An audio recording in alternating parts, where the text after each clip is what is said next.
मुझे बता दीजिए अपनी पार्टी का कौन सा ऐसा लीडर जो है वहां जाके बैठा। ये अपनी पार्टी जो है सिर्फ और सिर्फ ऑफिस के अंदर चाय पीने का काम करती है, ट्वीट करने का काम करती है और मैसेज फॉरवर्ड करने का काम करती है और कुछ भी नहीं। कहीं पर टारगेट किलिंग हो रही है तो कहीं पर मकानों को गिराने के आर्डर निकाले जा रहे हैं। ये आबाद नहीं बर्बाद होने की बात की है। जम्मू कश्मीर के अंदर हमें आज तक नहीं देखा था कि हमारी रियासत को जो है वो यूटी में कन्वर्ट किया जाएगा, वो भी इन्होंने किया। जम्मू के अंदर हमारे नौजवान जिनको आज ऑफिस के अंदर होना चाहिए नौकरियां करते हुए, स्कूल कॉलेजों के अंदर होना चाहिए पढ़ाई लिखाई के लिए, लेकिन आज वो नशे की तरफ बढ़ रहे हैं, क्राइम की तरफ बढ़ते जा रहे हैं, स्ट्रेस की तरफ बढ़ते जा रहे हैं, सुसाइड की तरफ बढ़ते जा रहे हैं। और सबसे बड़ी बात कि जम्मू कश्मीर के अंदर प्रोटेस्ट धरनों का अखाड़ा बना चुके हैं। आपसे मैं जानना चाहूंगा, जिस वक्त सरकार इक़्तिदार में आई थी और दावे वादे किए गए थे हम जम्मू कश्मीर के नक्शे को बदल देंगे, जम्मू कश्मीर को स्टेट से यूटी बना दिया, और बहुत सारे लोग जो खुश थे, जो मिठाइयाँ बांट रहे थे, क्या कहना चाहेंगे उनके लिए? गरीबों का साथ ना देते हुए सिर्फ सूट बूट की पार्टी, अमीरों की पार्टी जब वो दिखी और गरीब का एक ही आवाज उठाते हुए इंसान नहीं दिखा, तब जाके मुझे एहसास हुआ वाकई में ये जो है बीजेपी की बी टीम है। बिस्मिल्लाहिर्रहमानिर्रहीम। अस्सलाम वालेकुम नाजरीन, मैं हूँ राजा शकील, आप देख रहे हैं कश्मीर क्राउन। नाज़रीन किराम, कश्मीर क्राउन की हमेशा से ये कोशिश रहती है जहाँ पर भी लोगों के साथ नाइंसाफ़ी होती है, जहाँ पर भी गरीब मजलूम जो है पिस रहा होता है, उनकी आवाज़ को इंतज़ामिया पर पहुँचाने की हमेशा से कोशिश रहती है। बहरहाल जम्मू कश्मीर के अंदर हर जगह आज लोगों के अंदर एक डर, खौफ पैदा हो चुका है। आप देख रहे होंगे, चाहे पहाड़ी इलाके हो या मैदानी इलाके हो, हमारे शहर हो, हर जगह लोग डरे हुए हैं, अपनी ज़िंदगी को डर से बसर कर रहे हैं।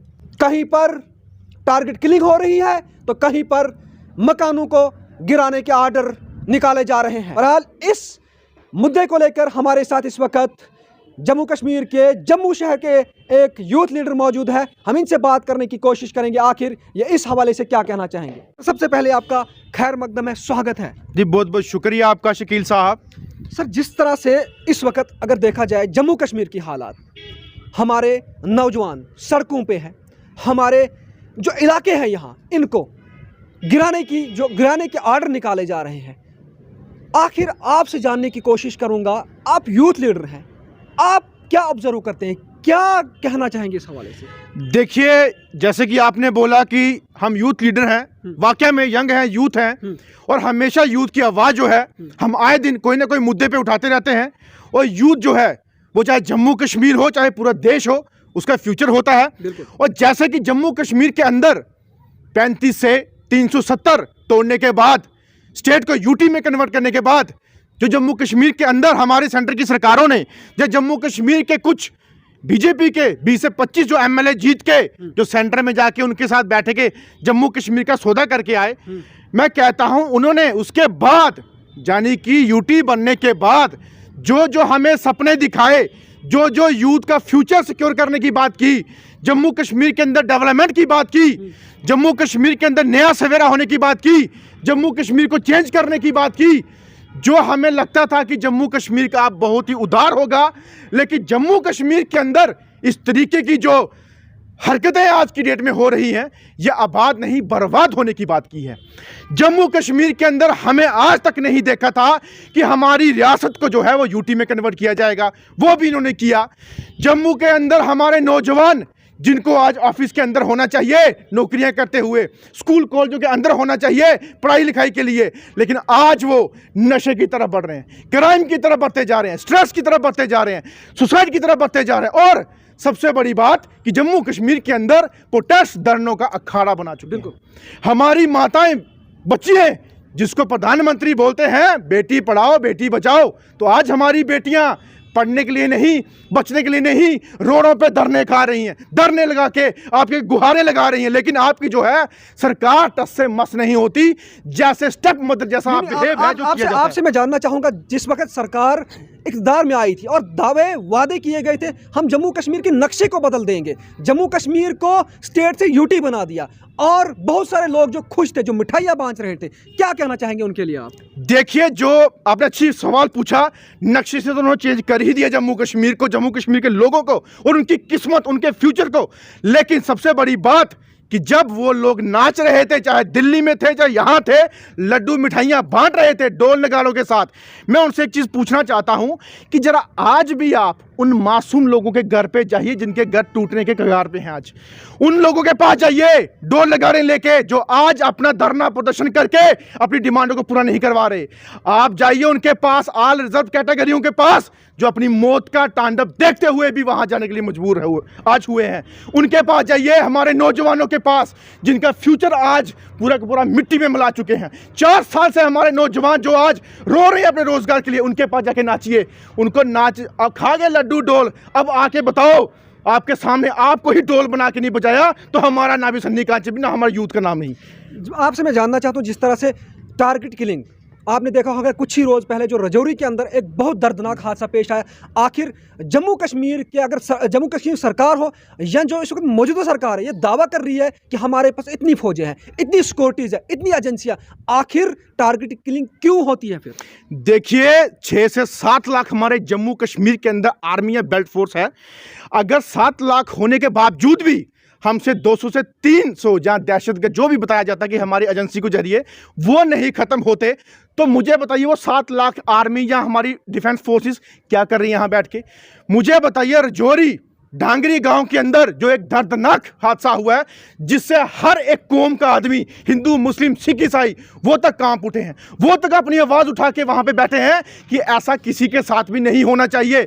बट जिसने भी एक दर्दनाक, एक बहुत ही कायराना हरकत की है, उसको मौत के घाट उतारने में हर एक कौम, हर एक मजहब के लोग जो हैं वो गुहारें लगा रहे हैं सरकारों के आगे कि जल्द से जल्द, अगर आपके पास इतनी इंटेलिजेंस है, इतनी फोर्सेस हैं, इतनी एजेंसीज है, तो उनको पताल से भी निकाल के गोली मार दो। उस माँ का जो दर्द आज सीना फट रहा है, अपने 2 मासूम बच्चे जो गवा चुकी है, जिसके पास जाके पॉलिटिक्स की जा रही है, जा जाके लोग वहाँ पे, उस माँ का जो सीना है आज क्या, मतलब कि मुझे बताइए क्या दर्शाता होगा। और सल्यूट करता हूँ उस माँ को जिसने ये तक बोल दिया कि मैं आर्मी को अपनी पूरी की पूरी ज़मीन कुर्बान कर दूंगी, बट मुझे वो दहशतगर्द जो है मौत के घाट चाहिए।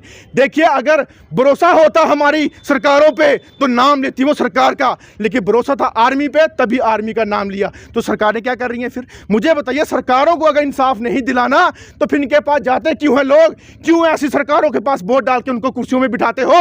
और आज सरकारें आके अपनी तानाशाही, अपनी जो लोगों के ऊपर किस तरीके का भार थोपना वो थोपते जा रहे हैं। आप देख सकते हैं कि कल या परसों के अंदर जम्मू कश्मीर के अंदर जो नहीं होना चाहिए था, एक और काम शुरू कर दिया कि जो स्टेट लैंड, आप सरकारी जमीन है रखिए अपने पास, हमें कोई नहीं चाहिए, लेकिन रोशनी एक्ट जिसे गरीब लोगों के मकान बने हैं उसको क्या आप तोड़ोगे? आप क्या गरीबों के गले के ऊपर छुरियां चलाओगे?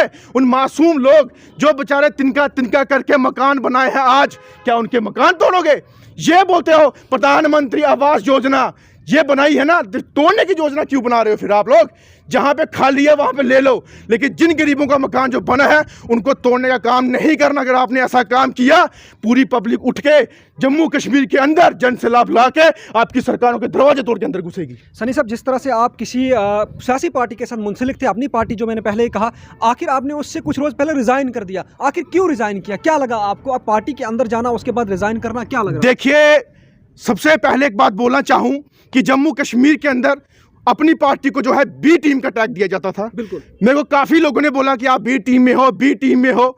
मैंने बोला बी टीम नहीं, शायद जम्मू कश्मीर के लोगों के मसले उजागर करेगी, उनका साथ देगी, गरीबों का साथ देगी, लेकिन मुझे जो उसकी असलियत है जब पता चली, जब गरीबों का साथ ना देते हुए सिर्फ सूट बूट की पार्टी, अमीरों की पार्टी जब वो दिखी और गरीब का एक ही आवाज उठाते हुए इंसान नहीं दिखा, तब जाके मुझे एहसास हो वाकई में ये जो है बीजेपी की बी टीम है। मतलब और आपने तस्लीम कर दिया कि अल्ताफ बुखारी की पार्टी जो है, अल्ताफ बुखारी की पार्टी जो बीजेपी की बी टीम है। अगर ये बी टीम नहीं होती, हमारे जम्मू कश्मीर के अंदर इतने धरने, इतने प्रोटेस्ट, इतने लोग बैठे हैं, इनका एक भी जो बंदा वहां पे नहीं बैठा। लेकिन सन्नी कांचिब एज ए यूथ हर एक प्रोटेस्ट एक धरने में बैठा है, हर एक मीडिया चैनल से आप पूछ सकते हैं जम्मू की कि बैठा है कि नहीं बैठा, मैं प्रूफ दे सकता हूं। मुझे बता दीजिए अपनी पार्टी का कौन सा ऐसा लीडर जो है वहां जाके बैठा। ये अपनी पार्टी जो है सिर्फ और सिर्फ ऑफिस के अंदर चाय पीने का काम करती है, ट्वीट करने का काम करती है और मैसेज फॉरवर्ड करने का काम करती है और कुछ भी नहीं। अगर वाकई में दर्द होता हमारे मासूम गरीब बॉर्डर एरिया के पहाड़ी एरिया के लोगों के साथ जो है चलने का काम नहीं, मतलब कि चलने का काम नहीं बोलते, लेकिन इन्होंने धोखा दिया, विश्वासघात किया। पहले कह चुका था इनसे कि मेरे गरीबों की, मेरे नौजवानों की जो है आपने खिदमत करनी है, तब जाके आपकी पार्टी में शामिल होगा। लेकिन इन्होंने सरासर मुझे इग्नोर किया, जिसके चलते मैंने अपने लोगों के प्रति होकर अपनी पार्टी को आज इस्तीफा दिया। नहीं, आपने अपने लोगों के लिए दिया या अपने मुफाद के लिए? मैंने लोगों के लिए दिया। देखिए, जो पार्टी लोगों की आवाज नहीं उठाएगी, चाहे वो कोई भी पार्टी हो, मैं उससे कभी भी उसके साथ आने का क्या सदी तक उसके साथ नहीं जाऊंगा, पूरी जन्म उसके साथ नहीं जाऊंगा जो लोगों का साथ नहीं देगी। अगर फॉर्मेलिटी करनी हो तब भी उसका साथ नहीं दूंगी, क्योंकि ये पार्टियां जो सिर्फ फॉर्मेलिटी करती है, हमारी उधर वाकवी है, हमारे सेंटर में वाकवी है। अरे वाकवी करने का फायदा तब है अगर कुछ लोगों के मसले हल कर जाओ, उनके मसले मिसालों को उजागर करके उनके साथ दे जाओ। ये सरासर जो है ढोंग है, ये ढोंगी पार्टी के साथ मैं नहीं रहा। As a state youth coordinator जो है अपनी पार्टी से अलविदा कह चुका हूं, और जो भी मैं अब काम करूंगा इंडिपेंडेंट, चाहे human council of India, as a JNK UT chairman होने के नाते, चाहे राष्ट्रीय हिंदू कल्याण संगठन के होने के नाते, मैं ये काम करूंगा और हर जम्मू कश्मीर के नौजवान लोगों को जोड़ने का जो है वो काम करूंगा और जम्मू कश्मीर के मसलों को उजागर करने का काम। आखिर में जम्मू कश्मीर की यूथ के लिए आपका क्या मैसेज आएगा, जो जिस तरह से आपने पहले कहा कि नशों में, मुख्तलिफ मनशियात में जो मुब्तला हो चुके हैं, क्या मैसेज आएगा? देखिए, सबसे पहले आज जो कि नेशनल यूथ डे है, उसके मौके पे आज जम्मू कश्मीर के यूथ, पूरे हिंदुस्तान के यूथ को जो है मुबारकबाद देना चाहता हूं। जैसे कि आज नेशनल यूथ डे है, उसके चलते मैं अपने नौजवानों को एक मैसेज देना चाहता हूं।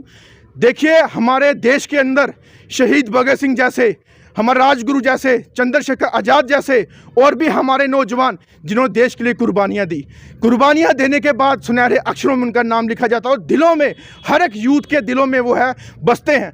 आप से गुजारिश है कि आप नशे से दूर रहें, क्राइम से दूर रहें, जितना हो सके अपने लोगों की खिदमत करें, लोगों को यूनाइट होने का काम करें, चाहे वो कश्मीर से हो, चाहे वो जम्मू से हो, चाहे हिंदुस्तान के किसी कोने से हो। कि हिंदुस्तान गुलदस्ता है, वैसे ही कश्मीर जम्मू एक गुलदस्ता है, उसको गुलदस्ते की तरह संवारने का काम करें।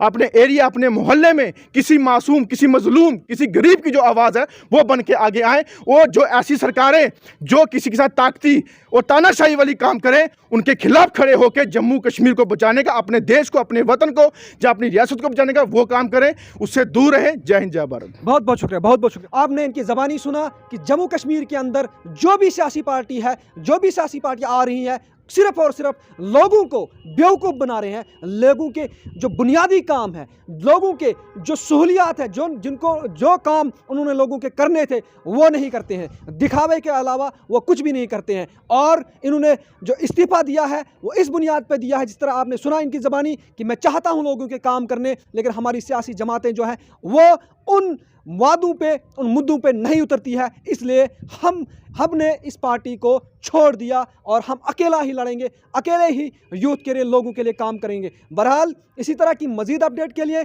हमारे साथ बने रहे। मुझे दीजिए इजाज़त। कैमरामैन बाबर नफीस के साथ, खुदा हाफिज़। Rakib Sir's Excellence Paripura Srinagar offers 3-year integrated classroom program for IAS, KAS specialized for college-going students of any stream. Dream big and prepare early. For counseling, visit Rakib Sir's Excellence Paripura Srinagar. For more info, call on 9469 888 333.